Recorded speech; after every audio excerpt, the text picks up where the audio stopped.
Creating a multi-billion-dollar brand that reshapes the pop culture landscape and lasts for several generations is no easy task. It would be an understatement to say that there are a lot of moving parts. It gets even more complicated when that new brand is a hybrid of pre-existing brands that are already popular in another market on the other side of the planet. Some of the characters born anew will become household names, some will rise to unknown heights of popularity and new depths of "this isn't the one I asked for, Mom," and others will be lost in transition, existing without purpose or identity, denied their chance at immortality. Hi, I'm Dan Larson, and this is Bumblejumper.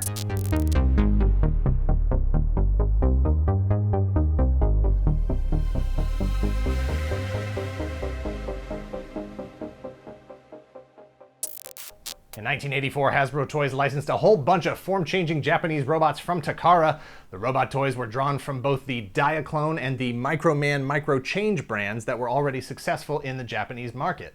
Hasbro could see the potential for the 2-in-1 toys in the US, but needed to make some changes and find a way to pull them all together into one proprietary intellectual property. They wanted the best toys from both lines together in a kind of Takara All-Stars team. The Chosen would get new names, new allegiances, a new planet, and new packaging. A creative assembly line was developed whereby figures were selected, artwork was recycled, names were created, new characters birthed from the existing objects.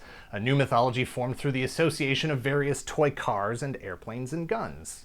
Hasbro was feeling the pressure from competitors who were attempting to do the same thing with other imported Japanese robots. In their haste to get the product to market, to release not just the toys themselves, but also a coordinated, all-encompassing marketing blitz that included comics from Marvel, a daily cartoon, and various other products, it is possible that some characters may have fallen through the cracks. Takara had a lot of figures that looked a lot like a lot of their other figures. Megatron wasn't the only gun in the Microchange line. Optimus wasn't the only truck in the Diaclone line. There were a lot of little cars that all kind of looked like the same thing and had the same method of transformation.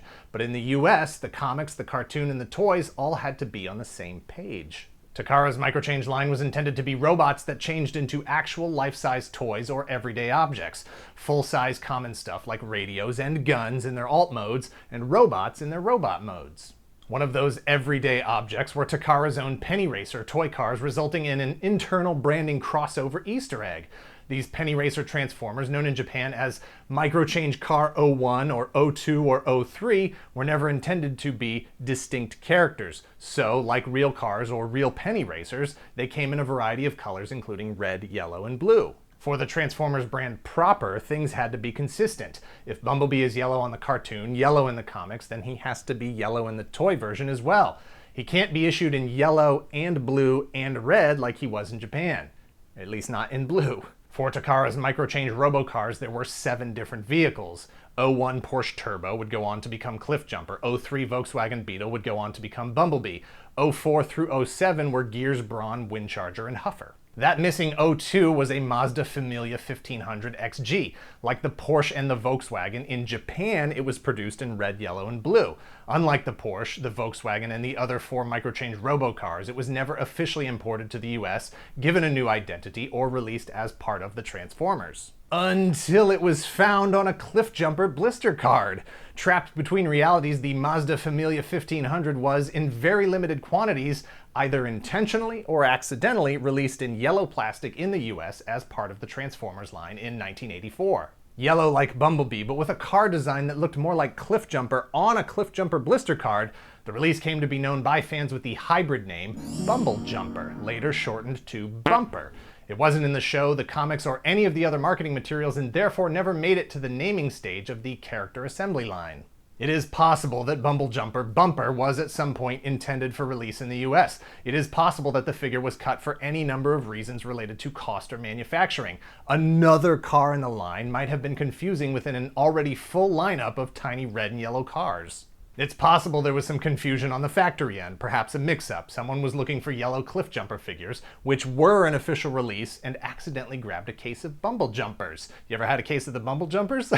What? It's possible that amidst all the frenetic chaos of those early years that no one even thought anyone would even notice the difference. But the mold was released under a Hasbro license by a company called Estrella specifically for the Brazilian market in white plastic and named Sedan. The blister card features artwork of the Bumper or Mazda character as it might have appeared on an actual Transformers card if it had been released in the US.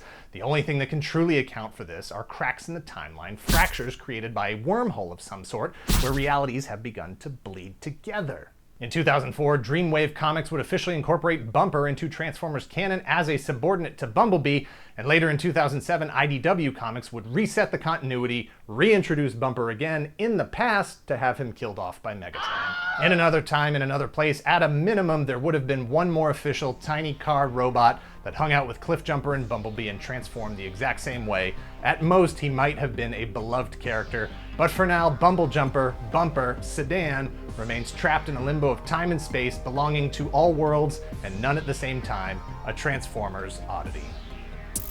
Thanks for watching. Please hit like, hit subscribe. If you're not already a subscriber, thank you very much to those of you who already are. Please share this video, and if you're in the position to help the channel grow, visit our Patreon at patreon.com/toygalaxy and let us know in the comments down below if you've ever been trapped between merging realities, and if so, how you were able to resolve the issue without the entire known multiverse collapsing. I promise I'll share the credit with you when we deliver the final research paper in Popular Mechanics. No Scientific American, no Starlog. Starlog. That's the one.